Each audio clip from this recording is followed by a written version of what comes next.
there, he had me test drive an X5, an X6. He also had me test drive I think I'm gonna get the numbers wrong, a 525, which was a sedan. I did not like that. I wanted an SUV. I loved driving the BMW. He also had me drive an M Series, test drive an M Series. So he was very adamant that I should get a BMW. The reason being is because, according to him, he had a BMW in California when he lived in San Diego. He had a BMW that he loved. It was a white BMW. He showed me pictures of the BMW. So he showed me pictures of this white BMW that he had, and unfortunately the car got totaled about 2 months before he moved to Georgia. So he had received money, not a lot, but some money to get another car, and he used it to get the Ford Taurus because he was like, I just need a car that's going to get me from A to B until I get into a house and I'm much more settled. For him, he was like, I'm really giving myself 60 days to get settled here in Georgia after moving from California. But then he met me. Again, that's the story. So he had me test drive the BMW. So much so, I loved the BMW. Loved it. I wanted a dark blue BMW with cognac interior. I wanted an X5 and I wanted an M Series. So I can clearly tell y'all that's exactly the car I wanted. We were online looking for that particular car because not every dealership had it. I was okay with a black BMW if needed. But I really wanted dark blue, and I really wanted that cognac colored interior. So he felt like, I want you to consider all of a sudden an Audi Q8. Let's just see how you like it. If you don't really like it, then we will go back to the BMW. I cannot tell you why he switched up. I can't. But I can tell you he took me to an Audi dealership on Peachtree Industrial. He test drove an Audi and I test drove an Audi Q8. I loved the Q8. Loved it, loved it, loved it. But I was tired of test driving cars. By this point, I had test driven so many cars. Our weekends were spent either looking at a house or test driving cars. And I was picky, I will admit that. So he had me test drive the Q8. I really liked it. I finally just told him, look, I'm good with either the BMW or the Audi, because I'm tired of test driving cars. He told my family he was buying me a new car because, keep in mind, let me let y'all know. He had met my family initially on Zoom because, again, we were locked down. He had met my family. He also had met my family in person because at this point, it was like, look, if you're not showing any symptoms, maybe we can do family dinner. And so we had. So he had met my family in person. And now we will go ahead and move towards part 10 of this series. Okay, part 10. Who the fuck did I marry? Okay, had to sneeze. All right, so at this point, I had test driven all these cars. Kias. Hell, he even had me test drive a Nissan Murano. But the main two were BMW and an Audi. He had told my grandfather he was getting me a car. He had told my aunt he was getting me a car. That he was going to, he was like, she's going to be my wife. I want her to be in something secure. So my family was really like, wow, wow. Who knew that he had this kind of money?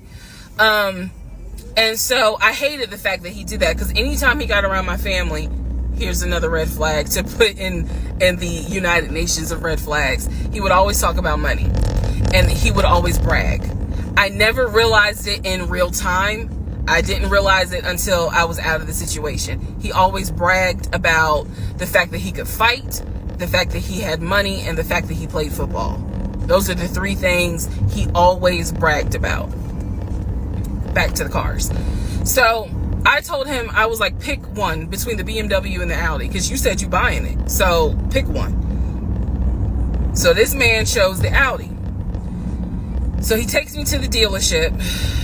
I wanted a white Q8. He does give me the printout of how much it's going to cost, tax, tag, and title to get this Q8. Gentleman who's helping us gives him the printout. He's saying he's going to pay this money for the car out of the savings account that's offshore. That's the story. That's what he's saying.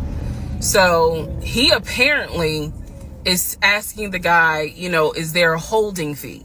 Can I pay a holding fee to secure this car while I'm working to get the money transferred? Because obviously with COVID, it's going to take long for the banks to transfer the money. Side note, I need everyone to understand, one of the reasons why he was able to get away with the stuff he got away with is because we were on lockdown. It's crazy because it's now 2024, but I don't know, do we all remember how it seemed like a lot of stuff stopped in 2020? Now, keep in mind, that's not an excuse I'm making because shit still got done. But in terms of business as usual just was not happening in 2020 at this time. So when he's saying, it's going to take a while for the bank to transfer the money, the gentleman who was working at Audi he didn't make a face. He didn't blink. He was like, I know it's going to take a while because of COVID. So basically what ends up happening is we leave. He has the printout. He calls the bank, or he calls his financial advisor, who does have a name. The financial advisor's name is Eric. I feel comfortable using certain people's names, especially if we find out they didn't exist. So he calls Eric. He tells Eric in front of me, hey, I need to transfer $72,526, whatever the amount was, because I'm buying a car for my fiance. This is the bank account information. Do you need me to give it to you over the phone, or do you need me to email it to you? Pause. I can't hear what the person's saying, but that's what he would do. Do you need me to give it to you over the phone, or can I email it to you? Okay. All right, give me a few minutes and I'll go ahead and email it to you. All right, let me know. I'll call you back to find out if you received it. Okay, hang up. So I'm hearing this because, again, I'm not paying attention to, did I hear anybody on the other phone? Did I hear anybody on the other end? So he proceeds to type up an email, type up something, telling him this is the information that we need. I didn't think anything of it. He called me at work the next day to tell me that the money was sent to Audi, that he called Audi and he confirmed with Audi that they received the money. What he told me is that the car is going to be delivered to the house. Y'all, it's not that I lived in the hood, because I didn't, but I did not live in an area of Clayton County where you would have a brand new Audi delivered to your house. So I remember saying to him, I don't want that car delivered to the house, not yet, because I need to put that car in the garage. And my Nissan I only had a one car garage, so my Nissan was in the garage. So he said, okay, well, let me call them back and change the delivery date. Can you be home, or can you do a half day? So he's asking me, can you work a half day so that they can deliver the car and you will be home for it? I said, yes, that's fine. Because again, it's COVID. I'm working from home anyway. I only had to go in the office 2 days a week. So I'm at home the next day. He told me the car would be delivered between the hours of 1 and 3. Obviously, between 1 and 3, nothing happened. So 3 o'clock, I called him. He's at work. He sends me the voicemail. He calls me back. I said, it's 3 o'clock. No one ever came with the car. What's going on? And then I remember I was like, well, do I need to call Audi myself? Because I thought that you handled it. But if you didn't handle it, do I need to call them? And so whenever I would suggest I will handle it, he would get very, very defensive. Red flag number 472. So he was like, no, I will call Audi. Don't do anything. I'll call Audi and find out what's going on. Okay. So I'm at home chilling, cooking dinner, normal night. He calls me back and says, yeah, the car was stuck on the truck in Spartanburg, because apparently that's where their deliveries come from. So when he told me this, I was in the kitchen laughing, because by this point, I will be honest, and I told y'all I'll be honest even when it makes me look bad. I was guilty of, on one hand, I believed him, and on the other hand, I was like, let me see what lie he come up with. Let me just see. But keep in mind, my brain was really like not rationalizing, not comprehending how deep the lie was. I just thought that no one told him the car was going to be delivered and he made that up. I had no idea how deep the lie went. So he said, you know, the car's in Spartanburg.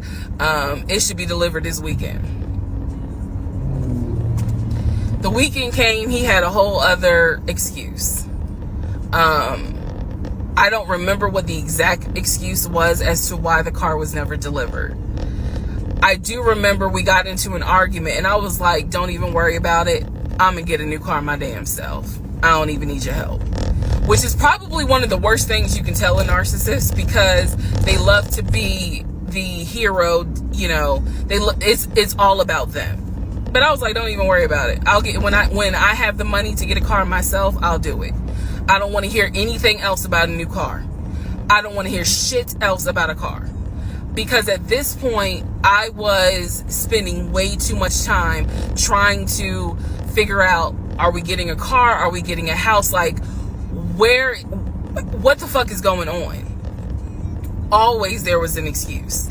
So when I told him I don't want to hear anything else about a car, and I am not going to a dealership to test drive another car, that ended that whole discussion right there. So this is where I'm going to interject what I believe was happening. I believe that my ex-husband is the type of person, he gets off, nut. He gets off on you being excited about something that he knows you will never get. So I believe that he enjoyed going to car dealerships. He enjoyed watching me test drive a car and get excited about it, knowing I was not going to get it. It is the level of cruelty. And again, I'm telling y'all stuff that I found out way later on. It is the level of cruelty that I still cannot comprehend. So the whole issue about the BMW and the Audi, I think he just enjoyed seeing me get excited and then pull it away. Part 11 coming up. All right, part 11. So for this part, I'm just going to give you some backstory on the family. Pause all the stuff about the house. Pause the stuff about the car. This is backstory on his family, my ex-husband's family. All right, follow me. My ex-husband's parents, mom and dad, are both deceased. Mom passed away from cancer. Dad passed away shortly after her. I'm not sure what he passed away from. So he has a number of siblings. He has two, with his parents, he has two brothers. One is older, lives in Philly. One is younger by 2 years, lives in Nashville. He has two sisters. One, Shantae, is older, lives in Douglasville with her husband and two kids, a boy and a girl. Younger sister, Kim, is the baby, lives in Augusta with her husband, worked at, I think he told me, Procter & Gamble. That was the story. He had two half brothers that were through his dad. One brother lived in Baltimore. The other brother lived in Augusta.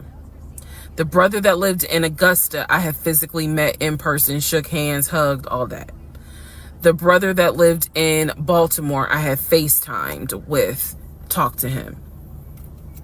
The brother that lived in Philly, the older brother that he looked up to, I have never talk to him on the phone, I would always talk to him through my ex-husband. So the conversation would be like, hey babe, brother so-and-so said hey. He didn't call him brother so-and-so. We'll call him John. John said hey John. I would be in the bathroom doing my hair, brushing my teeth. Hey John. And he would be like, did you hear? He said, how you doing? I was like, I'm good. How's he doing? Because that's just me. And so he would relay back and forth. He talked to John every day from starting around July after the grandmother passed away. He would talk to John every morning. We both would be getting ready for work and he would be on the phone with John. They would be talking for 30, 40 minutes, talking about football, talking about other siblings. They would be talking about cars. It was really like not a big deal. They would talk about the brother in Baltimore. They would talk about the brother in Augusta. And then they would reminisce. This is the conversations I could hear. Let me explain. When I say I can hear a conversation, what that means is I am physically standing near him or next to him where I could hear him with the phone up to his ear talking to someone, because it wasn't me. Okay? I may not hear the other person because the phone call may not be on speakerphone. But what I hear is, for example, I hear, hey man, what y'all doing? Oh, for real? Y'all barbecuing this weekend? What y'all making? Oh, that's what's up. Nah, I think me and her gonna stay in this weekend because, you know, these numbers is looking crazy with COVID. Yeah, she over here. She's sitting right here. She watched the TV. Okay, hold on. John said, hey. Hey, John. You heard her? Okay. All right, bruh. I just wanted to check in on you. That's the type of conversation I'm explaining. Okay, so I hope that gives a little more clarity about the type of conversations I'm hearing. So, I don't know why this light keeps going out. Okay, so that's how he would talk to his siblings. The grandmother passed away. He called me around April or May and told me that his grandmother passed away. His grandmother, on his dad's side, had died suddenly from COVID. She had symptoms. She went to bed and did not wake up. He was distraught. He was crying. He wasn't eating. He was just sitting there, listening to music, not watching TV, just sad, because he was like, you know, my grandmother was always my support system. So from what I saw, it really bothered him.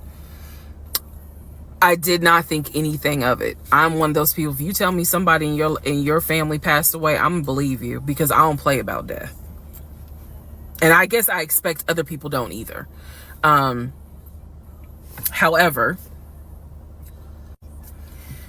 that is not the same for everyone else, but we'll get there. So family, he had his sister Shantae, who lived in Douglasville.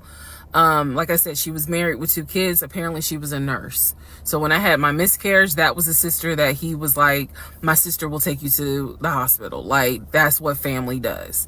Okay. I had never met Shantae. I've been on the phone, I've been around him when he was on the phone with Shantae. Never heard her part of the conversation. But he would be talking to his sister. That's what he said. That's what it sounded like too. Now, what is interesting is that we lived maybe 35, 40 minutes away from Douglasville. So there were plenty of times that he had invited me to go with him to his sister's house. Okay, let me tell you how this would always work out. Total times he invited me was probably 3 times for different barbecues or whatnot. The first time he invited me, I was like, nah, I ain't going, because again, COVID. And she's a nurse. Hell no. The second time he was like, yeah, she invited us, but I don't think we should go because COVID. No. The third time I agreed to go. I was like, absolutely, I'll go meet your sister. Like, that'd be great. On our way to her house, to Douglasville, to go see the sister, apparently he got a phone call. The phone was always like on vibrate, but he got a phone call and he told me that something came up, and so she had to cancel the barbecue, the get together, whatever. And so I was just like, oh man, okay, well, hopefully we can go another time. It didn't happen close enough for me to have red flags, if that makes sense. But at this point, as y'all probably like, girl, you so blind. But again, I didn't think anything of it, because it's like, okay, it fell through. We'll reschedule. And so we just went out to eat, and then he talked to another brother, the brother from Augusta that he would have on speakerphone. So it was like, I didn't think anything of it. I really didn't. Man. And the more I talk about it, the more I realize, like, I'm not a dumb person, but it just never dawned on me the things that you have to now investigate. It didn't dawn on me. But nevertheless, that is the backstory for his family, right? Grandmother passed away. 3 weeks later, he called me and told me his uncle had passed away from COVID. The uncle had tested positive, had to go into the hospital, and he died. It was a bit of a red flag. It was a bit of a red flag, but like I said, I don't play about death. So I was just like, wow. Because of these two deaths, he became a stickler about COVID. And when I mean a stickler, wear your mask, wear gloves, hand sanitize, wash your hands. Like, he was annoying about making sure neither one of us caught COVID. So now I'm going to give you the backstory in regards to what I was told with the ex-wife. Okay, I know I look rough, but it's okay. It's okay. Anyway, so this is part 12 of Who the Fuck Did I Marry? So this is the backstory on what I was told for the ex-wife. This is important. Pay attention. All right. This is 2020. So this is what I was told in 2020. I was told that he and his ex-wife used to be friends. Then they started dating and subsequently got married. They got married in California. He had bought a house with the money that he made from arena football. They had apparently gotten married on the downward of the arena football career.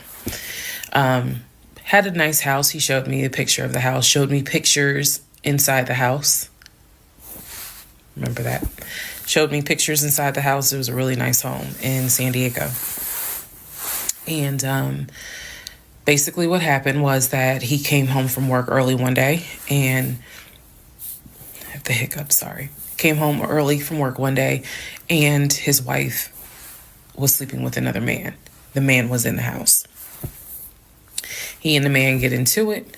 Her son, who is about 17 years old in 2020, she had 2 kids, a daughter and a son. The son apparently was on his way home from school when my ex-husband found his previous wife in bed with another man.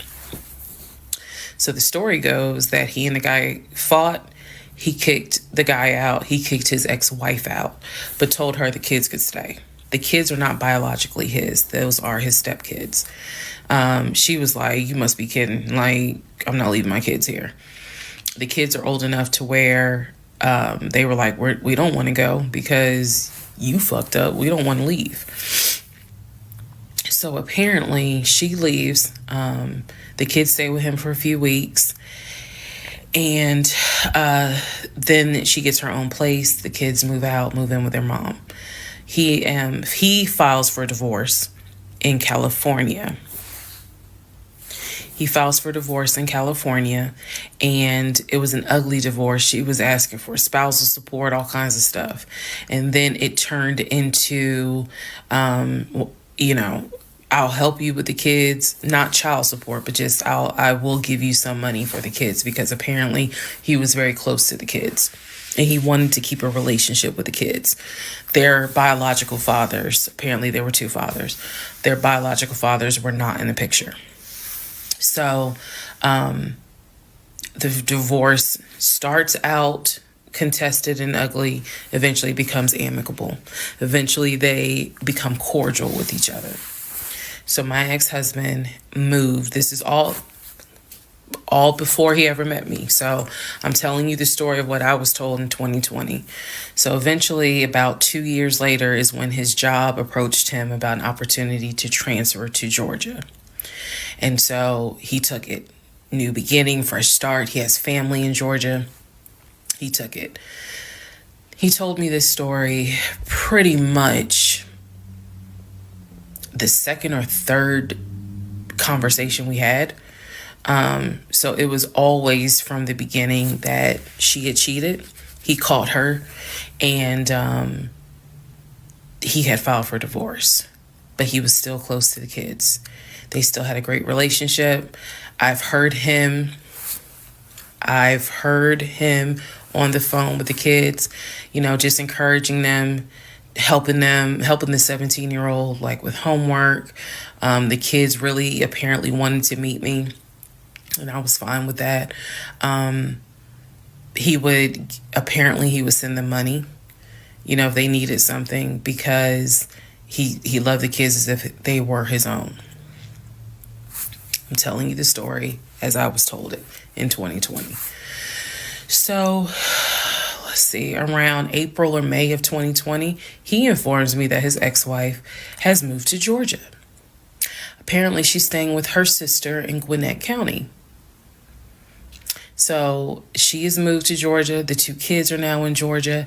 And so when he tells me all this, I'm like, so what's that supposed to mean? Now, I will say this. He never made it seem as if she wants him back. He never presented that. It was always, no, you know, we're cool for the kids. We're cool for the kids. But he's never presented that she was trying to get him back. I feel like it's fair to her for me to say that. And again, stay with me. It all comes out. But that was the backstory in regards to the ex-wife, that they got married in California, they divorced in California, and then she eventually moved to Georgia, to Gwinnett County, after he had transferred to Georgia for his job. He did tell me that, you know, every now and then he'll get a text message from her. He told me that he, you know, told her when I was pregnant. He felt like she needed to hear that from him instead of hearing it from the kids. And we got into a bit of an argument about that. But, honey, in the big scheme of things, that... Anyway, so we got into an argument about that. I felt like that's none of her business. But that's the overall backstory of her.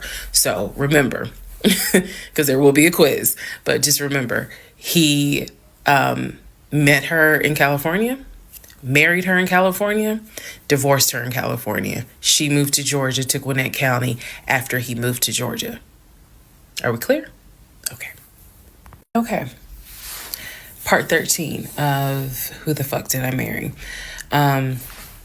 So I've kind of given you guys all the backstory. Let's just kind of recap real quick. So I told you how we met in March of 2020. Basically, Georgia got shut down. I keep saying shut down, got locked down. We decided to quarantine together. I know it was crazy. It was crazy. I really liked him and thought he liked me. So, I told you guys how we met. Things moved at a rapid pace. Met in March. moved in together pretty much end of March, beginning of April. Found out I was pregnant in May. Lost the baby in June. Had to have surgery in July. Started looking for houses. Started looking at cars. All this stuff happened literally between March and in August is when I got my car. So, got a car in August. He paid the down payment for that car, which I was shocked by. And no, it was not a BMW or an Audi. It was a Nissan Altima, but I loved that car at the time. So he paid the down payment for that car. He told me he would help me with the car payment. The biggest mistake that I made, and I'll explain why I say this. The biggest mistake I made was that I signed myself up for a car note, where I knew I needed his help to pay the car note. I knew better. My mom has always taught me, do not ever put yourself in a position where you are financially dependent on a man. And all of that went out the window. And the reason why I say that was the biggest mistake is because when I have pulled back the layers of this whole monstrosity of life that I lived for 2020 and 2021, it really does boil down to the fact that I truly ended up marrying him more out of fear than anything else. And I'll expound upon that later. But I got the car in August. And by this point, I was exhausted of looking at cars. I was mad that I didn't get a BMW X5 dark blue with cognac interior. And I was tired of looking at houses, getting my hopes up, looking at a house and picturing myself in the master bedroom, the kitchen, the island, all that stuff. I'm a visual person, and I was tired of getting my hopes up. So now we're going to segue into fall, going into the holidays.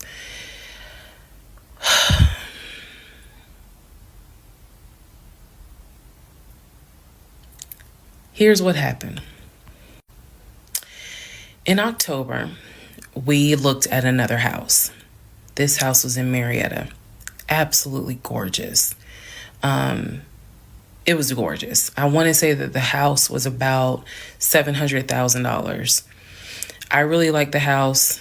I could see myself living there. I could see myself cooking there. And so subsequently, my ex-husband put in an all-cash offer on that house. I watched him put an all-cash offer in on the house. Our real estate agent, Scott, called us about 24 hours later, and he said, the sellers love your offer. The offer was an all-cash, full asking price offer. $700,000. Let that sink in for a moment. He said the sellers love the offer. They are asking that you show proof of funds so that they can accept the offer. My ex-husband said, I will show proof of funds when they accept the offer. The seller said, great, we'll accept the offer when you show proof of funds. So basically we got into a standoff. And if you're a real estate agent or you work in real estate, I would love to know your thoughts on this. I had asked people in my personal life, like, have you ever heard of this before? And I've had plenty of people who said, I side with the ex-husband. I would not show my bank statements until they accepted the offer. And then I had other people who were like, I wouldn't accept an all-cash offer unless I verify that the person can pay. So I'm just curious what your thoughts are. Okay. So our real estate agent called us and was like, guys, the sellers are giving you 2 days to show proof of funds. I had the letter that he showed me from Chase. I sent that to Scott, but that was for a mortgage. The offer was for all cash. So he needed to show all that he needs to show proof of funds that he had the cash to pay $700,000. He didn't show it. He refused to budge on showing them proof of funds until they accepted the offer, because he was afraid that they were going to create a bidding war. So what ended up happening was Scott called us and said, I apologize because I didn't do my due diligence as a realtor. He said, before I ever started showing you guys a house, I should have collected your pre-approval letter and proof of funds. He said, so at this point, my broker has informed me that I cannot show you guys another house until you show at least us, meaning the real estate firm, until you show us proof of funds. And so I'm just like, well, I'm telling my ex-husband, just show them the fucking proof of funds. Like, what's the problem? And so it was a lot of, I find that this is really unprofessional, because it's not our fault that you didn't do your job correctly. It got a little ugly and it got uncomfortable, because I'm like, I don't understand why you don't show them proof of funds when you clearly just signed a document stating that you're putting an offer in at full asking price. This was the same thing that the realtor was saying. He was like, but you just signed an offer. So what's the problem? Like, you want them to accept the offer and then you'll show everyone the proof of funds? And my ex-husband, without missing a beat, said yes. So Scott did his best to work with the seller and say, look, accept the offer. He'll show you, he'll open the books. He'll show you the proof of funds. These sellers were like, no, that's not. And it wasn't so much the sellers. It was the seller's agent. Big respect to the seller's agent. But the seller's agent was like, no, that's not how we're doing business. He needs to show those proof of funds before I advise my clients to accept his offer.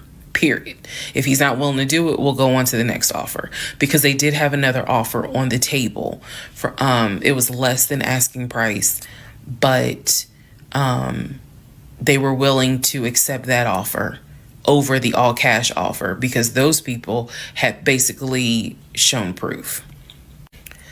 So subsequently, the house fell through. We passed the 2-day deadline. They went with the other offer. Also, at this point, our real estate agent, Scott, and I do not blame him for this, pretty much cut all ties, because what he, I believe, felt like was, I don't know what's going on, but something's going on. And this is not how I do business. So until you guys are ready to show the proof of funds needed to buy a house, you need to get yourself another agent. Because we were already about 20 to 25 houses deep by this point. We had already put in 2 other offers. They fell through. And now here we are with this house. And once again, it fell through. Okay, so good news and bad news. Number one, this is part 14 of Who the Fuck Did I Marry? Bad news. This is going to be the last post for the night. And the reason why, good news, tomorrow's my birthday. So I'm just going to make this video, post it, and then I will pick back up probably Friday, because honestly, I truly want to enjoy my birthday tomorrow. I just want to enjoy my birthday. All right, so y'all don't be upset. Just, if anything, watch parts 1 through 14, and then we'll be ready for part 15. So the house fell through in October 2020. And what I told him was, I said, I don't want to look at another house. I don't want to talk about cars. I want to get through the holidays. Because it was going to be a holiday season where I could not celebrate my family because of COVID. So I said, I just want to get through the holidays. I want to get through the end of the year. And we'll revisit stuff in January. I was very calm when I said it. No argument, nothing like that. And he said he understood. A lot of what fueled me staying in this situation really was the fact that, number one, I didn't want to be alone. Number two, I didn't want to look stupid by having the relationship end so quickly for everyone to be like, we told you something was up. And number three, I was ready to get married. And that ready to get married fueled a lot of stuff. And again, I was still making my audio diaries. So listening back to it, I knew something was wrong. I admit that. I knew something was wrong. But what I thought it was, truthfully, was like, why does it seem like there's always something? Like, why can't we just go ahead and get the house? Why is it always something? Why can't I just get the BMW? It still didn't dawn on me how deep the something went. And for the people who keep asking, I'm going in order of events. So yes, there will be a video where I explain how everything came out and what came out, what was true, what was not true. It's coming. I'm just getting all of this out in order. So I told him I didn't want to look at a house no more. I didn't want to talk about houses. Do not mention the word Zillow. Do not mention the word realtor. Nothing. Let me just get through the holidays. And for myself, the question was, what do you want to do? You want to stay with him? Or do you want to cut your losses? And the part that kept me constantly second guessing myself was, what if he's not lying? What if he's not lying? Literally the conversation I had with myself was, there's no way he is lying about having money. You saw the paper from Chase. They don't just approve $750,000 for a mortgage for anybody. I've seen his checking account. You see how much money's in his available checking. Like I don't think he's lying. I don't think he's lying about that. But what is it? Is it that he doesn't trust me? Like, I second guess myself so much. Is it that he doesn't trust me? Is it that maybe he doesn't really want to get married? Like, what is it? Because I know what I saw. I know what I heard. I know that he's having conversations about move the money from this account to that account. I know he's paying my car note and all these bills. Like, clearly this man is making money.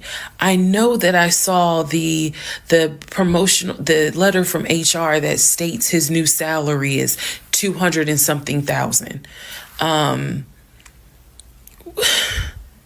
I remember thinking, like, God, what am I missing? I'm missing something, but what is it? Because I know what I've seen. I know what I have touched. I have physically touched these papers. Like, I know how to read. So what is it that I am missing? He's close to his family. He talks to them all the time. You know, he's just a regular guy that just likes to watch NFL football. He leaves me alone when I want to watch Georgia football. You know, he's paying the bills, groceries. I haven't had to worry financially since I've met him. And as a woman who had lived on her own, paying her own bills, my God, that is the most intoxicating feeling when you meet a guy who just takes your stress and your worry away financially. But the downside is, he took away the stress and the worry financially away and instead brought a mental fuck job I've never in my life had experienced, and I could not put my finger on it. I couldn't really talk to anybody about it because I'm a big believer in what happens at home stays at home. So I didn't talk to my girlfriends about it. I didn't talk to my family about it. But I just remember being like, what am I missing? What am I missing? So we did not talk about houses. We did not look at cars. We didn't do any of that for November, December. And he came to me like around Thanksgiving, and what I thought was a very open, loving conversation. And in that conversation, he was like, okay, I know I have fucked up. I know that things are not feeling too strong right now. He was like, I want us to get married. I want a home. I will show you whatever you need to see to put you at ease. He was very like contrite. He was very just like, what do I need to do to put your mind at ease so that you know I'm in this, and that I want this, and that I love you, and I want you to be my wife. So I was like, show me your accounts. He showed me his checking. He showed me one of his savings. He showed me a Chase savings. He did not show me the offshore. And he did not show me the U.S. bank. So he showed me those two accounts, checking and Chase savings. So I knew that there was money. What I saw in those accounts, there was money. I told him, I was like, if we're going to buy a house, I want it to be through the mortgage on Chase. I don't want to deal with this proof of funds shit no more. I said, I do not want to look at another house until the beginning of the new year. He said, okay. That is when we then had a conversation. So I guess I lied, because we are going to have a part 15 or 16 tonight.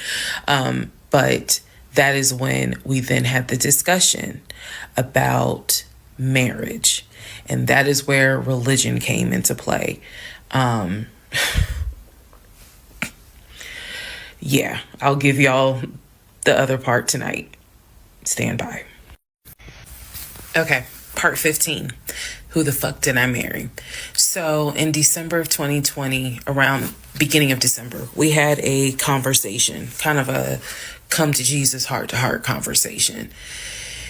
And both of us had grown up in the church, and the fact that we were not married but living together, the fact that almost had a baby together, bothered both of us. Both of our families, my family and his family, were very adamant, like, okay, y'all either need to get married or y'all need to separate. And so I'm walking around with a ring on, which I'll post a picture of the ring, because God, there's so much to unpack. But anyway, walking around with the ring. And so he said to me, whatever I need to do my part to make this work, I'm willing to do. At the same time, it wasn't that I did not trust him as much as it was I felt like I wasn't trusting myself. Because again, like I said in the previous video, I know what I saw, I know what I read, I know what I've heard, but fuck, something was not sitting right with me. And every time I would question it in my head, the other side of me was like, okay, you know he ain't lying about the money, because you saw it. So you know he ain't lying. Girl, are you that... Like, I remember saying to myself, are you that jaded that you don't even know what it's like to have a decent man? Yes, I really had the audacity to have that thought. So we agreed at the beginning of December, like, we wanted to be together. I believe I loved him. I believed he loved me. So the decision was made that we were going to get married. It's still COVID, so we had to follow certain protocol.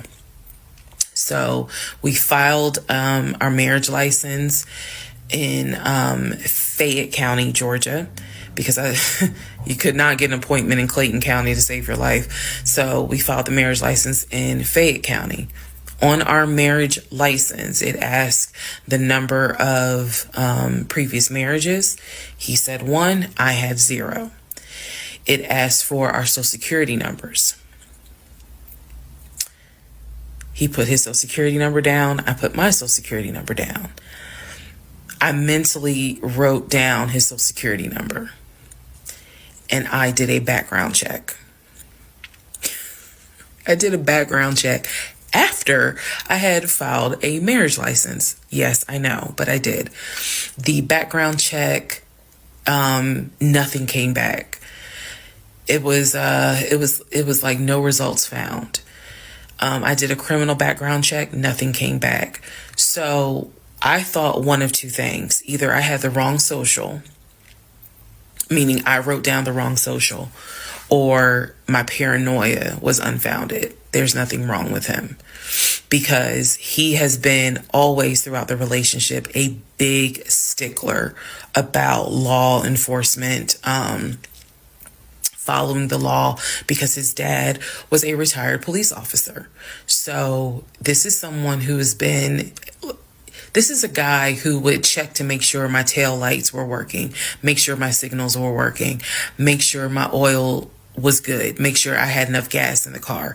So when the criminal history came back with no results, I was like, well, of course there isn't, because the man probably hasn't had so much as a speeding ticket.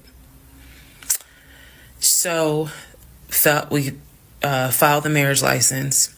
And then we made an appointment to get married, and waiting for the judge to come out of chambers so that she could marry us. And the reason why I'm pausing is because, my God, if I could go back and see that young woman sitting in that lobby.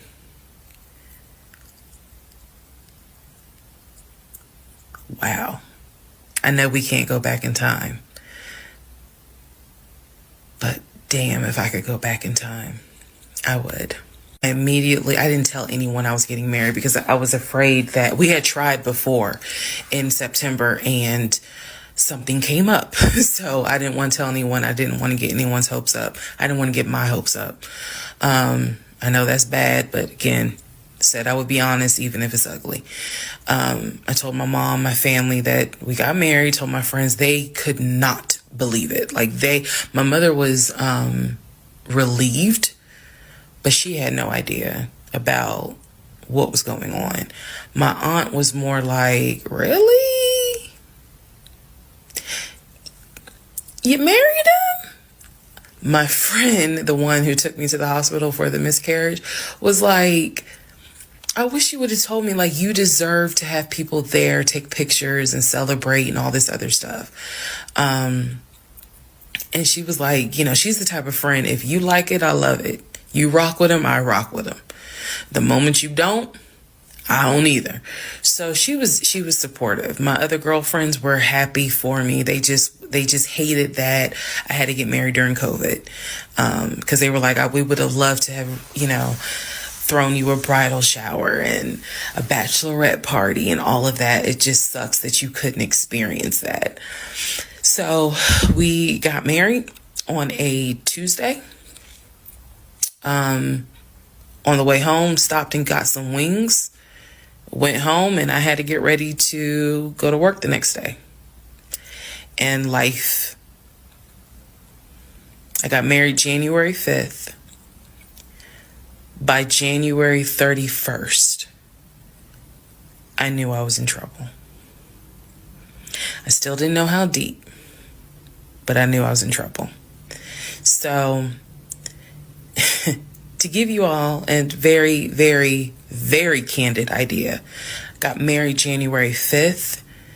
The normal things that married newlyweds do. When we got married, completely stopped. And that was not by me. You always hear men talk about, man, now that we're married, she don't. In my case, it was the exact opposite. It was the exact opposite. So anyway, yeah, got married January 5th. The normal things that married newlyweds do. When we got married, completely stopped. And that was not by me. You always hear men talk about, man, now that we're married, she don't. In my case, it was the exact opposite. It was the exact opposite. So anyway, because this is not a forum to be all R-rated or whatnot, but y'all get what I'm saying. So we got married January 5th. January 6th, I went to work. It was a lot of people congratulated me because it kind of word got out that I had gotten married. January 7th, I filed the paperwork to change my last name. And if you were following me, you can go back like 15, 16 videos, and I talk about how I had to change my name back to my maiden name. But I changed my name within about 3 days of getting married. My attitude was, this is the bed that I made. I'm going to do right by him. I'm going to do right by my marriage. I took marriage seriously. And when I married him, I absolutely married him thinking, I'm going to be with you for the next 40, 50 years. So we're going to have to figure this shit out. That was my mindset. I did not get married to turn around and be divorced in 6 months. But I got married January 5th, 2021. And by January 31st, I knew I was in serious trouble. So that is where we are.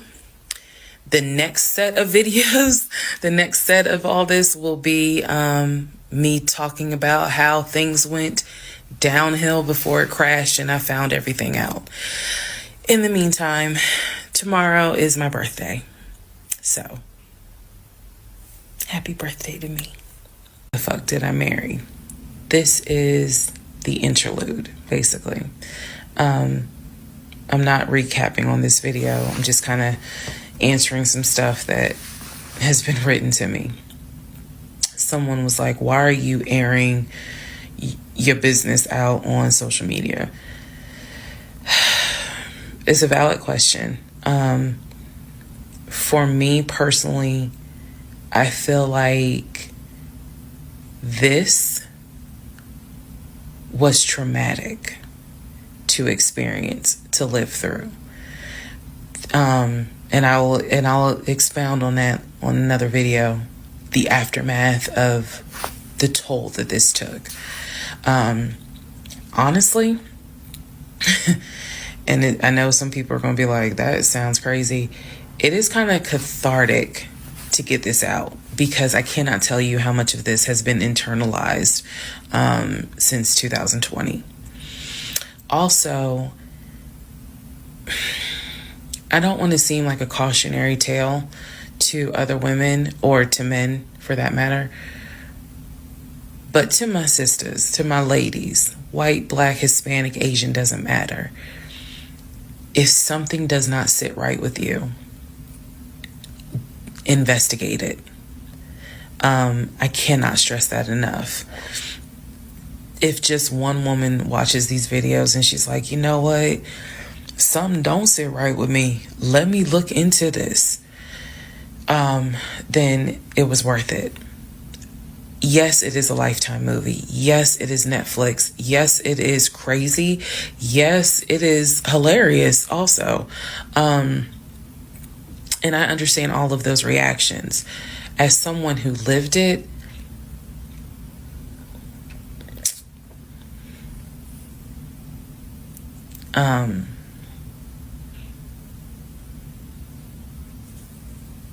It was traumatic.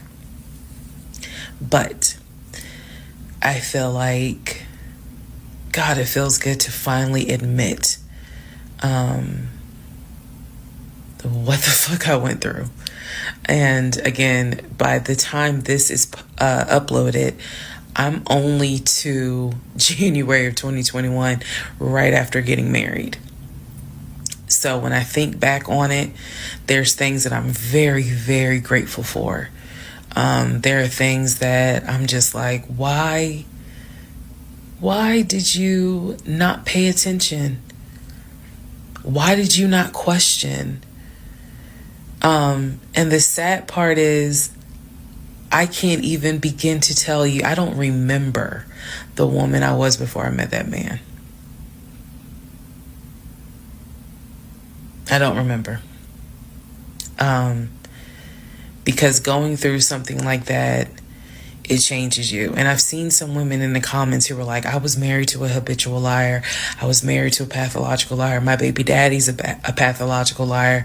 And my heart goes out to them, because until you have dealt with someone so depraved, you really don't quite know how bad it can get.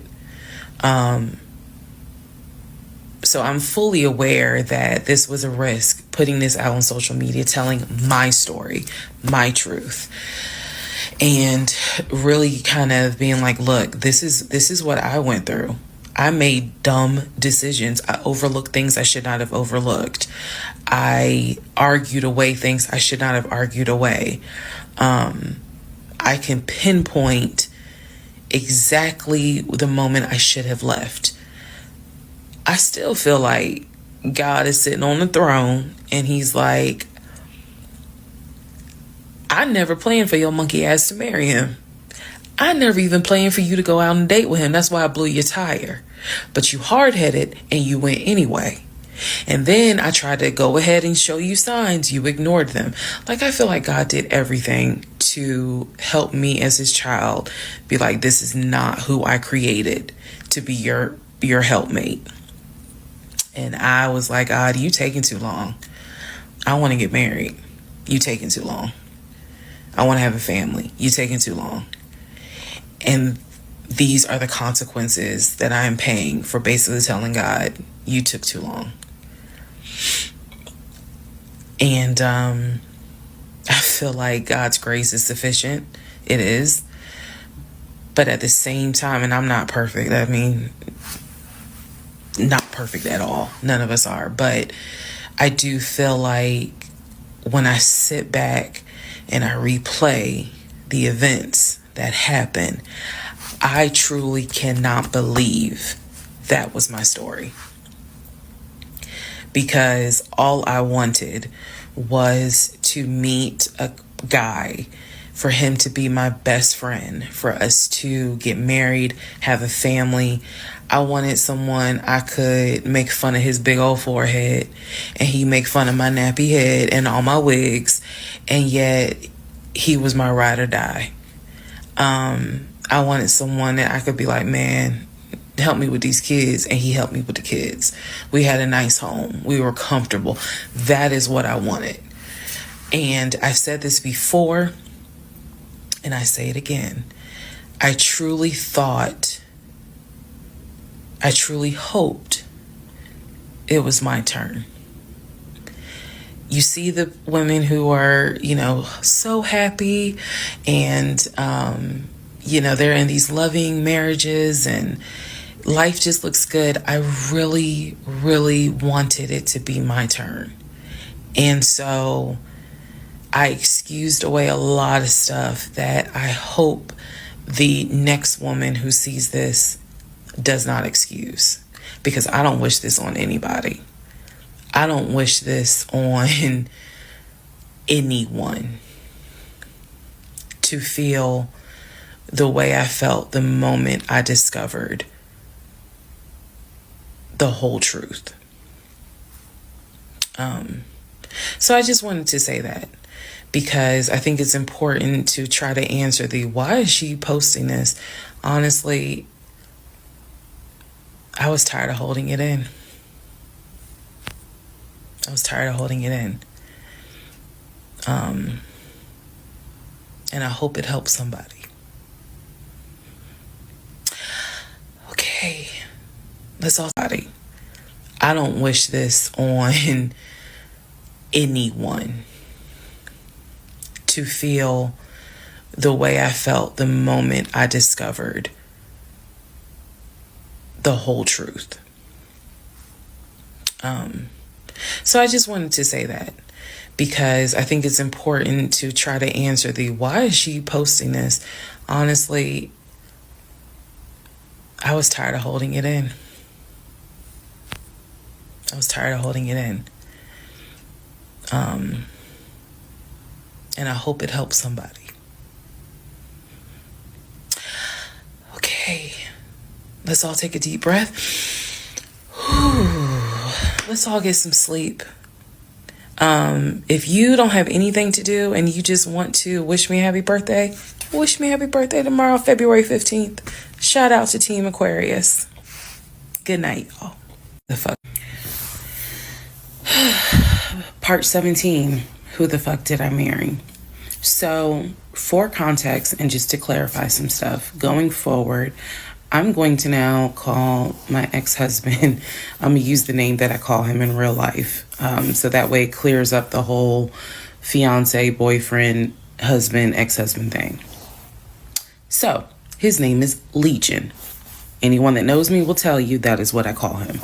So Legion and I, when I left off at part 16, part 15, Legion and I got married January 5th of 2021. For the first 2 weeks, things were fine. We got into like a routine, basically. I would go to work, he would go to work. He was still leaving the house at around 6:15 every morning.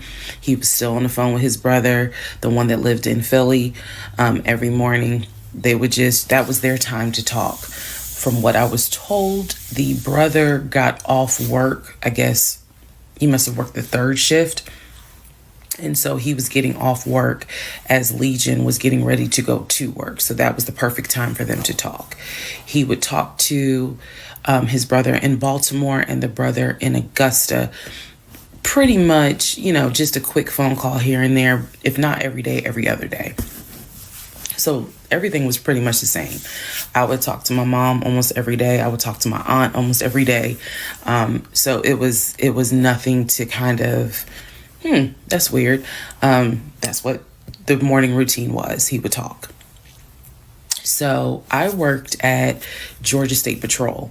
And I said this in a previous video, but again, there were things I said in previous videos that I remember saying, hey, remember that because it's going to come back later. So I worked at Georgia State Patrol. I had been working there for almost 8 years, 7 or 8 years by the time Legion got into the picture. He was fine with the fact that I worked within law enforcement. I'm not a trooper. I'm not a sworn officer. I'm a civilian. However, he, again, his dad was a retired police officer. So he was perfectly fine in the beginning with the fact that I worked for Georgia State Patrol. He had been to my office before. He had met some of my co-workers.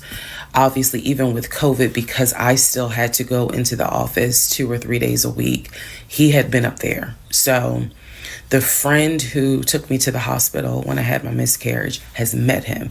He and I have been to her home with her and her significant other before. So again, even in the world of COVID, when there were little times where you could get together with people, he has met people in my life. He has met my friend, or that particular friend, and he has met some of my coworkers.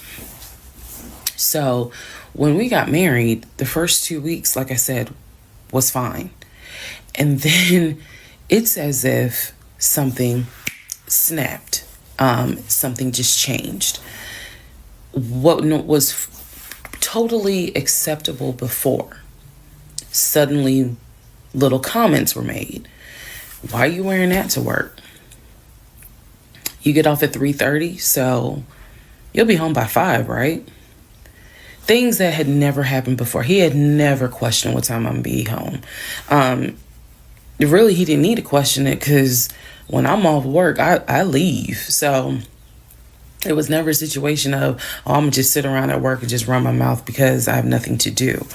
And then it turned into, he would call me every day from work. And I'm going to demonstrate how those phone calls went. But he would call me every day from work. And if he even so much as heard a male voice in the background, he would have little comments to me. Who was that? Are they in your office? Man, I never know who's around you, because it seemed like every time I call you, I have the hiccups, sorry. It seems like every time I call you, there's some man around. And I'm just like, at first I kind of shrugged it off. I laughed it off because it really truly was absurd to me. But then it became a bit more frequent. And so I really just didn't feed into it because I'm like, I don't know if this is some insecurity. I don't know if this is jealousy, because nothing has ever been done to make you feel any sort of insecure type of way. I've never entertained another guy, never flirted with another guy. Like, I don't know where this is coming from. So it is also important to note, we got married January 5th. Things started changing around 2 weeks later. And the reason why I know it's 2 weeks is because I had recorded an audio diary on January 21st is the date of the audio diary. And I talk about how maybe I had unrealistic expectations because it seemed as if things were changing with he and I. So 2 weeks pass. He starts making little comments. End of January comes. He informs me that he wants to start looking for a house again. I had no real desire to go through that process. So what he decides is that he's going to look for a house for us using his friend, the realtor, the one I did not meet. So he tells me that he and his friend have been talking and he's going to start looking at houses. And what he's going to do is basically, if he feels like it's a house I would like, then he wants to show it to me, because he feels like, I know that your attitude really isn't, you're in the mood to look for a house. So I'm going to start looking. And then if I think it's a great house, then, you can come see it. And I remember thinking, that's not going to work. You're not going to choose a house without me. And he was like, no, I'm not going to choose the house, but I just think that, me and old boy have been talking. And so he has some houses that he is representing. He wants to show me. So why don't you let me look at it? And if it's worth the time, then I'll bring you to look at it. So he already had some sort of plan in place after talking to his friend about how he's going to start looking at houses. This is the end of January 2021. So I kind of threw my hands in the air and was just like, whatever, because I'm not getting emotionally involved in looking at houses. And for me, that's kind of what it was. I felt like I would see a house, I could picture us living there, and then it gets snatched away somehow, some way. I didn't want to go through that. So the reaction that he wanted, which was for me to throw a fit, I did not do. I was just like, okay, all right. Like, I trust you. And remember that I said the reaction he wanted, because that's going to come back later. So he started looking at houses. Funny enough, the houses that he looked at, none of them I actually saw. But he would call me and say, I'm at this house in Sandy Springs with the realtor friend. Apparently his realtor friend's name was Scott, not to be confused with the other Scott, the one that was actually helping us, that dropped us as clients.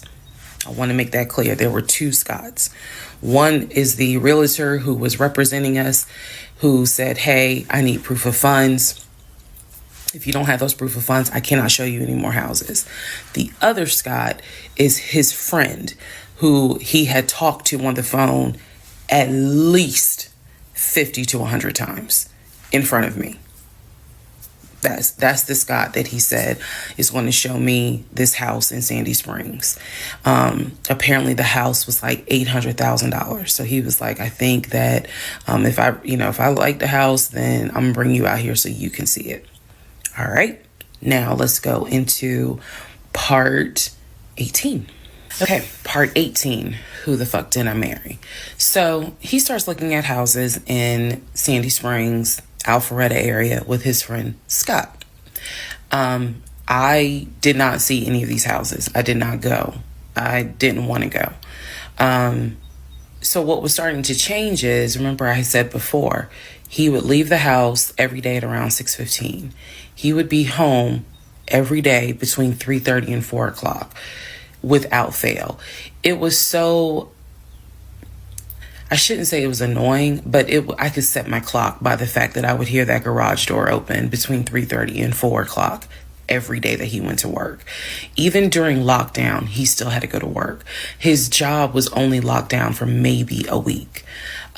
For me, I was allowed to work from home, but unfortunately, I did not handle it well. And so I would fall asleep and not check emails. So my boss was like, yeah, you're going to have to come back to the office because you're not trustworthy. And I wasn't. I mean, I would watch Netflix and not even be on my computer. So I had to start going back to work every day, 5 days a week. And I was, me and another lady were the only two in there because we were the only two who did not handle work from home properly. Anyway, that's another story. So Legion he started to not come home by 4 o'clock.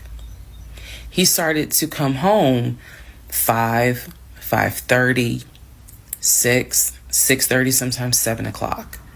Because he was saying that he was looking at houses after work with his friend Scott.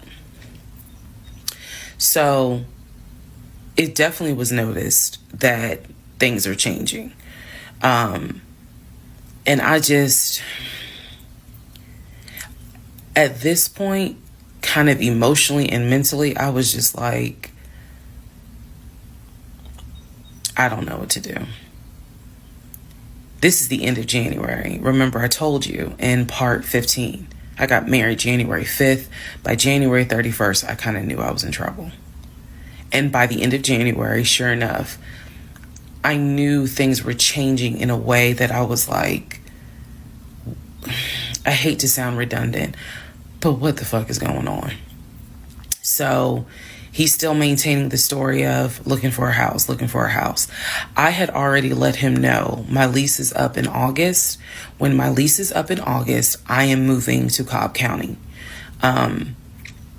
And my attitude was kind of like, you can go with me or you can stay here. I don't care, but I'm moving. I'm leaving Clayton County.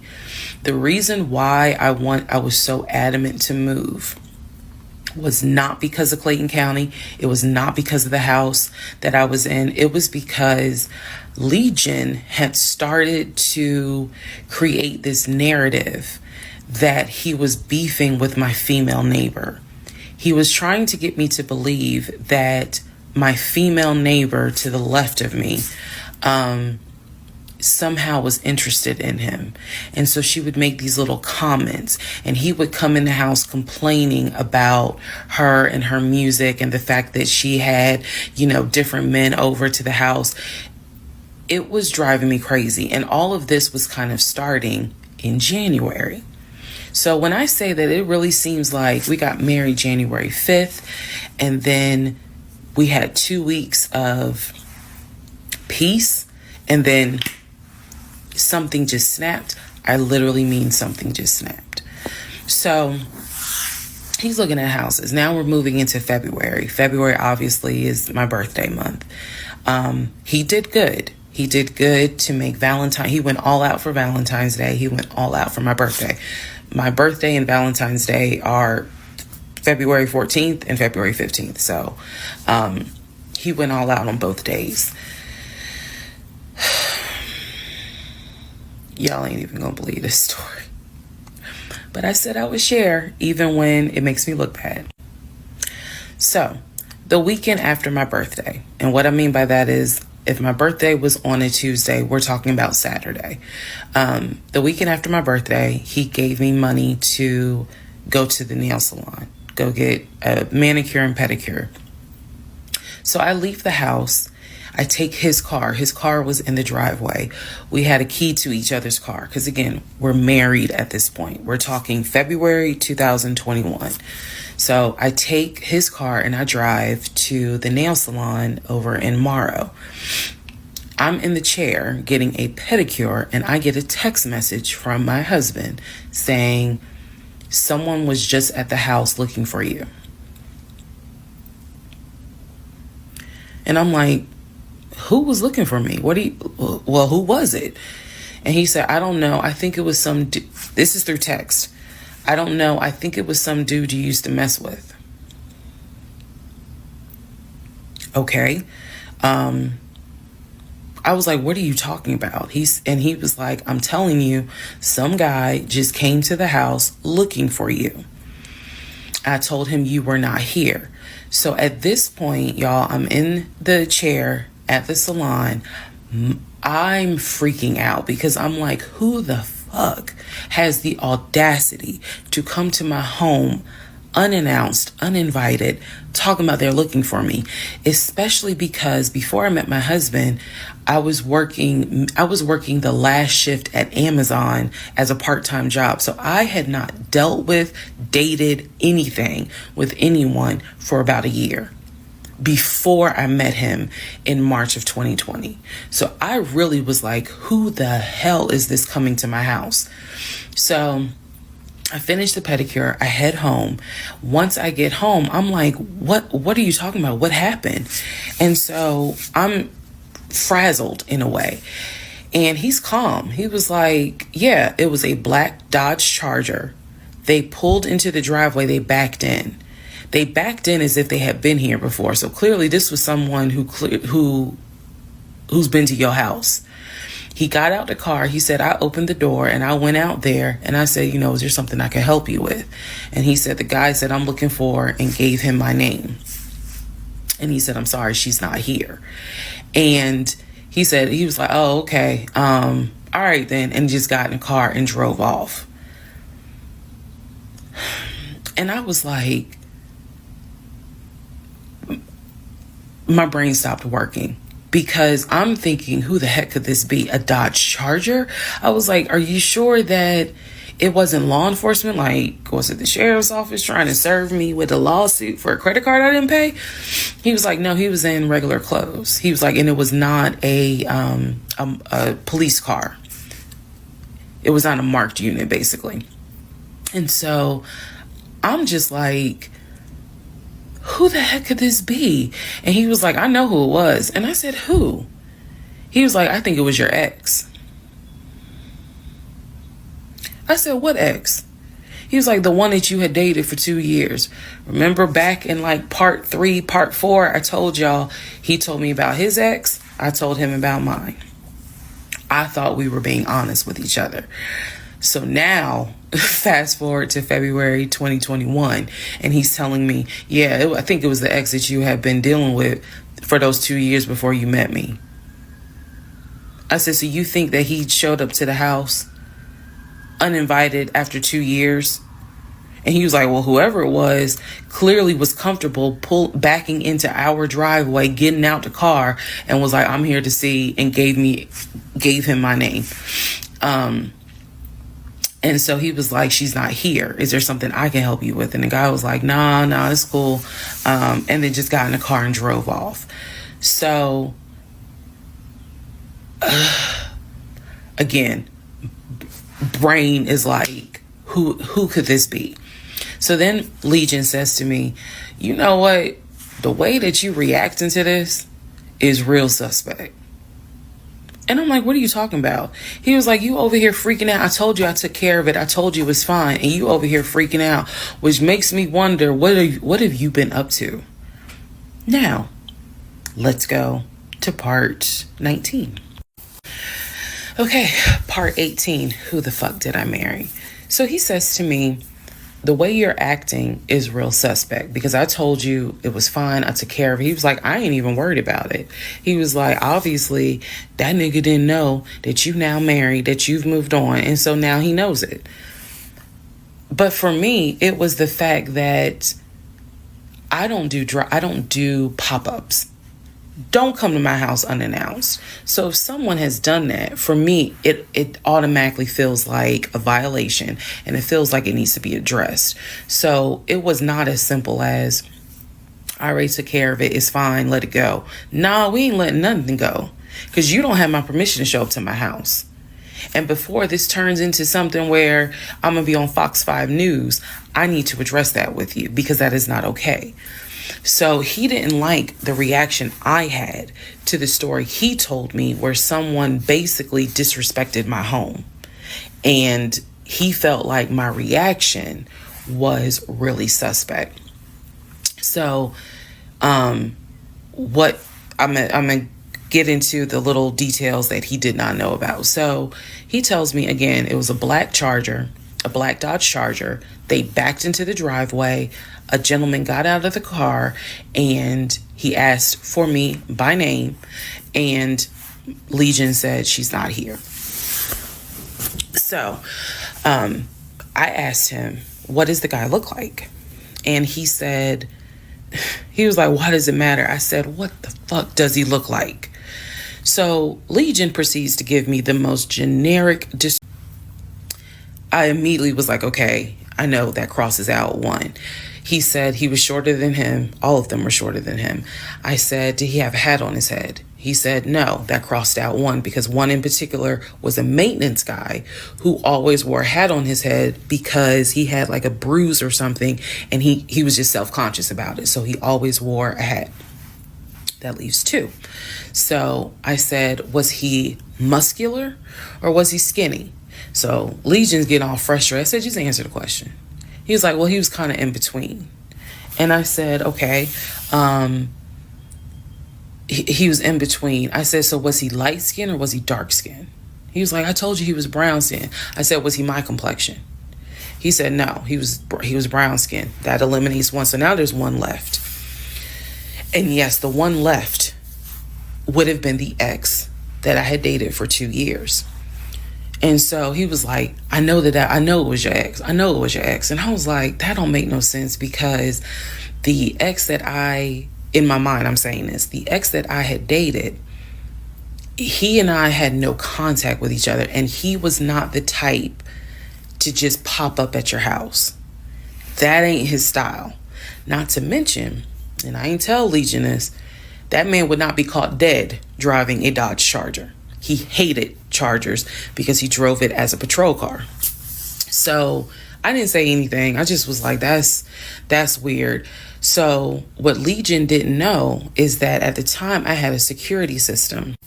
So I had a security system where anytime the front door, the garage door, or the back door was open, basically any entry point, anytime it was open or closed, it would send me a text message notification. So when he's telling me all this, I'm looking at my phone and I see a notification where the front door was opened and it was shut, all within the same minute. So for example, if it says front door open at 1 p.m., front door closed at 1 p.m. So whatever he did was within those 60 seconds. He's telling me the story of the guy got out the car. He opened the door. He went out there. Can I help you? And the guy said, I'm looking for, and Legion said, no, she's not here. And so he said the guy kind of was like, okay. And he was like, all right, thank you. And got in the car and drove off. Legion has also told me that he watched him drive out of the neighborhood. which means because of the way the house was set up, the townhouse, he would have still been outside watching this. I could be wrong, but something in me was like, that would take more than 60 seconds. So for the door to have been open and shut within the same 60 seconds, I was like, okay. So also what he didn't know, we didn't have a Ring door camera, but my neighbor did. And her Ring door camera caught my driveway. The view of the camera could see my driveway as well as her driveway. And so whoever was coming in the door, our driveways were right next to each other. And then on the other side of it was the grass. So it was a perfect view of my driveway. So she, I texted her and I said, hey, were you home? I think I texted her the next day because I said, were you home on Saturday? And she said, no, I wasn't. What's up? Everything good? And I said, can you look at your security system and see if there was a car that came to my house at such and such time? And I know I did not tell her the reason I was asking, but I was like, is there any way that your security camera caught if someone came to my house at this time on Saturday? She's like, yeah, sure, I'll look. And so maybe about a couple of hours later, she texted me back and said, hey, I looked at the camera, but I didn't see anything. And I said, okay, by any chance, did it catch if someone maybe walked up the driveway? Like maybe it wasn't a car in the driveway, but someone walked up. She said, I didn't see anything with your driveway yesterday. So I said, okay. And I knew that something in me again was like, nobody came to the house. So now here we are, a month and a half married. And now is when I'm like, why the fuck did he make that up? Because no one came to the house.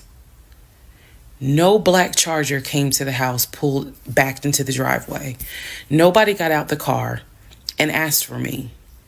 Nobody was looking for me. So now I was sitting in the bedroom thinking through all this, and I'm like, why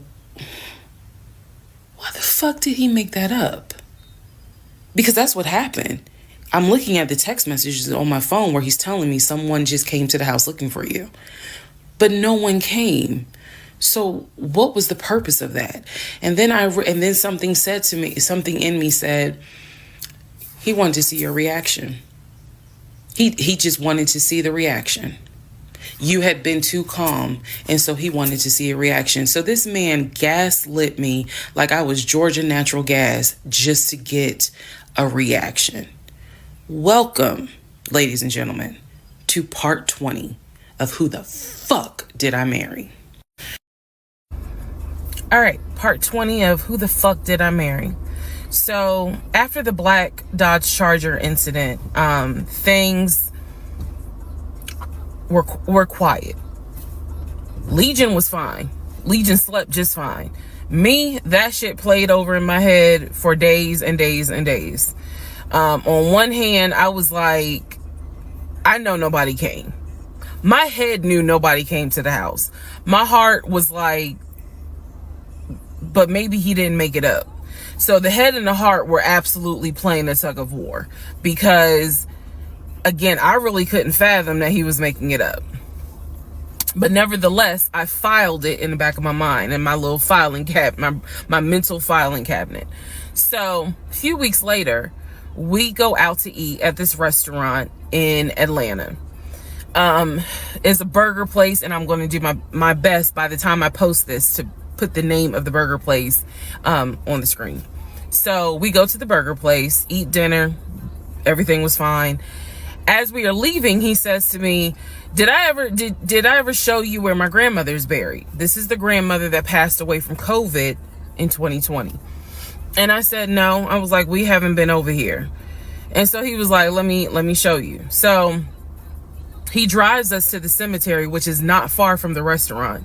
He drives us to the cemetery, goes around and around, and then it comes to like a little hill in the cemetery. And he was like, you see the headstone. The headstone had like the family name on it. And it did not have, for example, John David Doe. It just had Doe. Okay, so there were no dates on it. So it reminded me of just a headstone where it was probably multiple family members buried underneath it. That's what it reminded me of. And so he was like, my grandfather and my grandmother are buried there. I do recall him telling me when the grandmother died in 2020 that she wanted to be buried next to his grandfather. And so we're sitting in the car because we can see the headstone like on top of the hill from the car. And he tells me that that is where his grandmother and grandfather are buried. That the family was able to get her, her wishes were to be buried next to the grandfather. Okay. So as we are leaving, we take a different route home. So we get on the highway. If you're from Atlanta, you'll know what I'm talking about. We get on I-75 North. And we're kind of we're just driving around, to be honest with you. But we're taking the scenic route. We get on I-75 North because the reason why I remember is because when you're on I-75 North going towards Atlantic Station, on the right-hand side, you will see the Varsity. You'll see all these tall skyscraper buildings. One of the buildings has the letters NCR on the building. As we're coming up towards the building, he says to me, do you see the NCR building? I said, yeah. He said, the building behind it, my job bought that building. That's where we're going to have, we're setting up operations. And I was like, why the hell would y'all buy a condiment company in downtown Atlanta? He was like, no, we're not doing production there. It's just going to be offices. And that's where we're going to handle like the business portion. The production is still being done in Gwinnett County out in Duluth. And so I was like, oh, okay. He was like, that's where I keep the company car. So I was like, the company car? I said, aren't you supposed to be bringing the company car home? And he was like, I don't want to bring the company car home because it's Clayton County and it's a $90,000 car. And I don't want no problems. So he's telling me that he keeps the company car at the building downtown Atlanta that's behind the NCR building. I barely could see what building he's talking about, but he was like, it's the building right behind it. And so he's telling me that that's where his office is. So I said to him, take me to your office. I know it's a Saturday, but shit, you wanted the VPs, right? So take me to your office. No, I had not been to his office simply because, again, COVID. So I was like, take me to your office. And he was like, I can. He was like, that's no problem. So do I have the other phone? I do. So y'all are in luck. So I can maybe reenact how this goes. So he gets off the exit and starts driving towards the NCR building. While he's driving towards the NCR building, he always has kept his phone in his left pocket. This is my left hand. So he pulls his phone out and he starts calling. He tells me he's calling Willie. Willie is supposed to be the head of security. So he's saying, let me call Willie real quick to make sure that the building's open. So he proceeds. This is another phone, but he proceeds to go ahead and call Willie. We're still driving, by the way. We're still driving. I'm on the phone, scrolling through Facebook, trying to figure out some random shit. But he's driving with the phone up to it. So driving with the phone. Next thing I hear, hey Willie, it's Legion. Hey, how's it going? I'm good. Hey, is the building open? No, I just want to take my wife up there so she can see it and see my office. Are you up there right now? You're not? Okay, is Mr. Justin working? Okay. So is there anybody up there that can physically open the building? Because I don't think my badge is going to get me at least in the front door because of it's on the weekend lock. Okay. Okay. All right. Let me know. All right. Thank you, Willie. Bye. Y'all see how I did that? He's having this whole conversation while I'm sitting in the passenger seat. So then he gets off the phone and he says to me, Willie is not working and Justin apparently called out sick. So the building is locked and my badge won't get us in the front door. He was like, Willie's going to see if there's someone else that can open the front door so we can actually get in. He's like, my badge will get us on the floor, but it will not get us in the front door. No one ever called. So when he's getting off the highway, he basically turns onto Spring Street. Again, there's all kinds of shit I distinctly remember. He turns onto Spring Street so that he can then get on 75 South so we can go home. Never saw the office that day. But again, this is where he's saying that he keeps the company car. So when we get to part 21, I'll kind of go into detail about the whole company car a little bit more. Part 21, who the fuck did I marry? So the company car apparently was a charcoal gray BMW. I believe it was a 5 Series. It was a 5 Series. I don't know much about the sedans. Y'all know I wanted the X5 dark blue with the cognac interior. He got the BMW 5 Series charcoal gray. He sent me a picture of the car. So I did see a picture of the car. After this whole NCR building, take me to your office, that is what he's claiming, is that he leaves the company car at that location. He's saying that he drives from Riverdale to Midtown, switches out cars, and then drives from Midtown to Duluth. Those that don't know how Metro Atlanta is, basically Midtown would be in between where we live and Duluth. I only know that he left the house every day at 6:15. I know that I never physically saw the company car come to our home. Saw a pictures, plural. So when he told me that he got a BMW 5 Series, keep in mind, this is after I had been promised a dark blue X5. So I was a bit salty. I don't care if it is a company car. I was a bit salty. I will admit that. Because I felt like you get to drive the car that you know I really want, which is a BMW. And so he would call me from the car.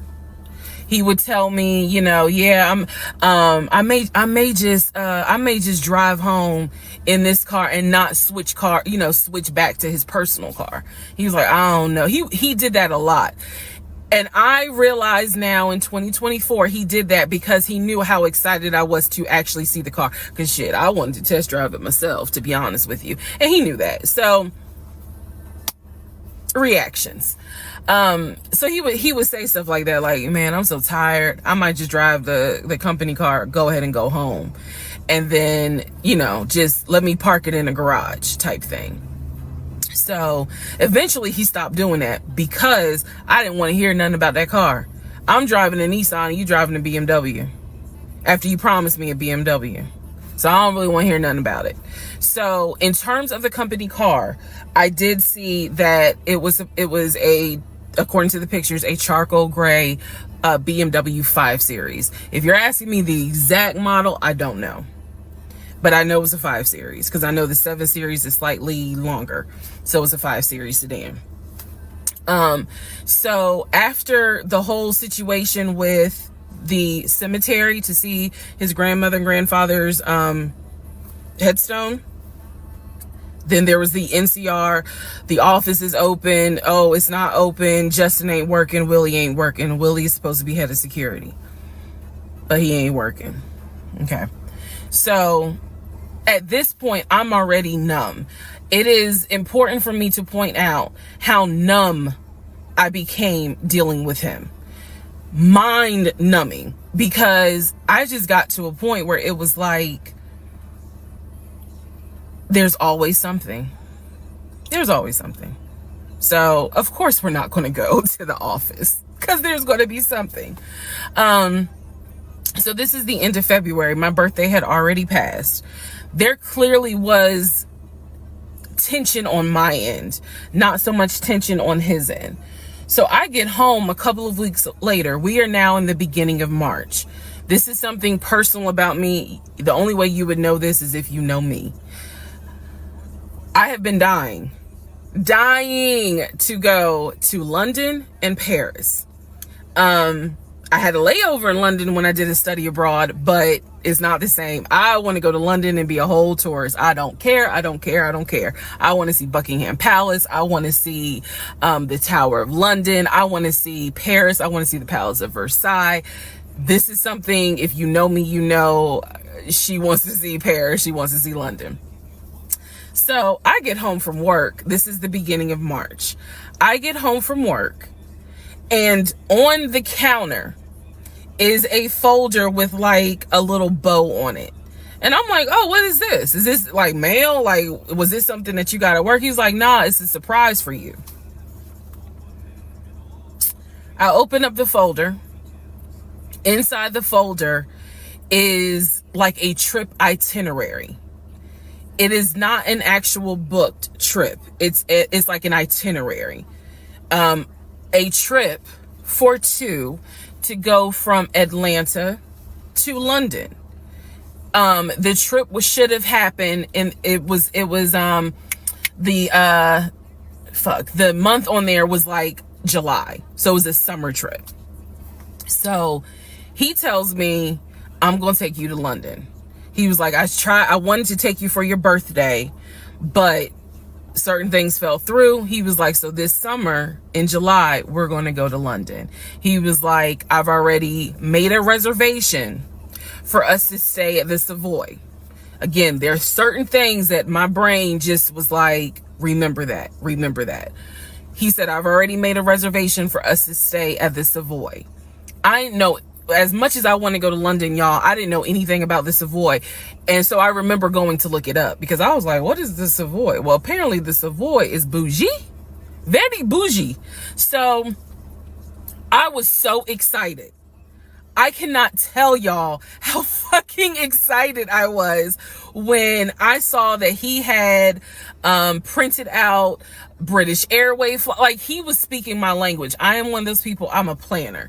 So when he's saying, I'm gonna take you to London, and he took the time to research flights and print it out, and research the Savoy and print it out, and there were different, not excursions, but there were different things that you could do. You could go see the Tower of London. You could go see Buckingham Palace, changing of the guard. We could go have high tea at certain places. He was like, I don't really want to go, but I know you're dying to go.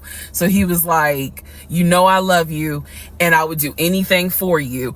Blah, blah, black sheep, have you any wool? And so he was like, I'm going to take you to London in July. The trip did not include Paris. That's fine. But I was so excited. So excited.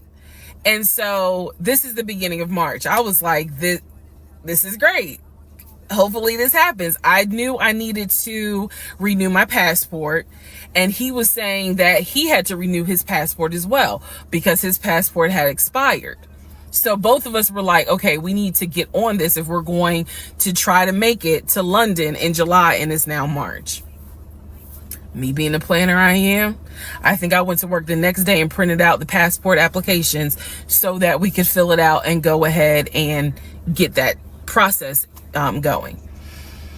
So, needless to say, something must have happened, and I don't remember what it was. We just simply didn't fill out the application for the passport. So, fast forward, we're now at mid-March. Mid-March, the decision was made that my mom, who lived in Arkansas, was coming to visit us. She would be coming, I believe, the second week of April, and she was going to stay a week, and then a few days. So like maybe a total of 9 days. Not quite 2 weeks, but a little over a week. So she was coming in April, and I was excited. Legion was excited because he was excited to physically meet my mom. He had talked to her on Zoom, he had talked to her on the phone, but he was excited to physically meet my mom. And my mom was excited to physically meet her son-in-law. So this is mid-March. I'm going to go into part 22 where I explain what happened with Facebook Messenger. Part 22, who the fuck did I marry? So now we are in March. This is right after he had surprised me with the announcement of we're going to go to London for a trip in July. Because we definitely didn't do a honeymoon. We definitely didn't do any sort of trips together. So the idea was we're going to do a trip in July together. One thing about Legion was that he was the guy who was like, I have nothing to hide. I don't lie. I don't like liars. If we're in a relationship, then everything should be out in the open. So I've always had his cell phone passcode. Never felt the need to look through his cell phone. And funny enough, I can tell y'all right now, disclaimer, I will never go through a cell phone again. You cheating piece. So anyway, so one day, this is mid-March, going like around March 20th. So we're heading towards the end of the month. He was in the shower. Keep in mind, my mom is coming for a visit in April. So he was in the shower and he received a text message on his phone from a woman.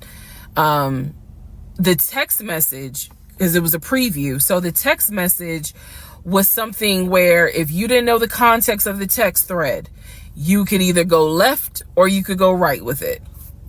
So me being just curious, I opened up the phone, put the passcode in, read the text, then read the thread. Come to find out, it was a text from his aunt. His aunt and his ex share the same name. That's why I say it could go left or it could go right. Text was from the aunt. So I looked at the text, went through the thread, nothing in there. So I went ahead, X'd out of the messages.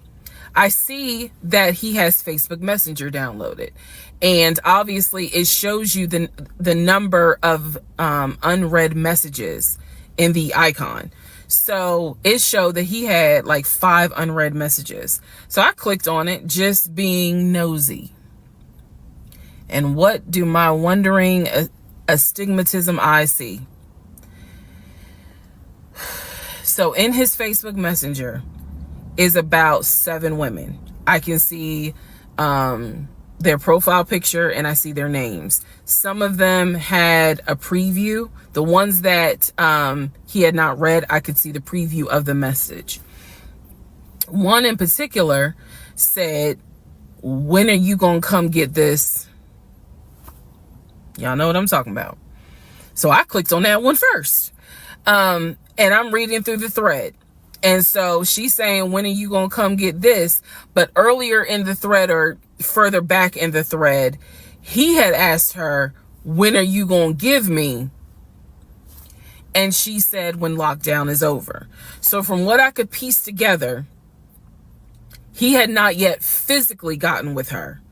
But had there been no COVID, oh, he would have smashed all day, every day. The other messages were innuendos, meaning the other messages from the other women were innuendos. They were not as graphic as the one between him and her. So I'm reading these messages, and what is interesting is that the person I am married to is not the person in these messages. Like, this man was on some nasty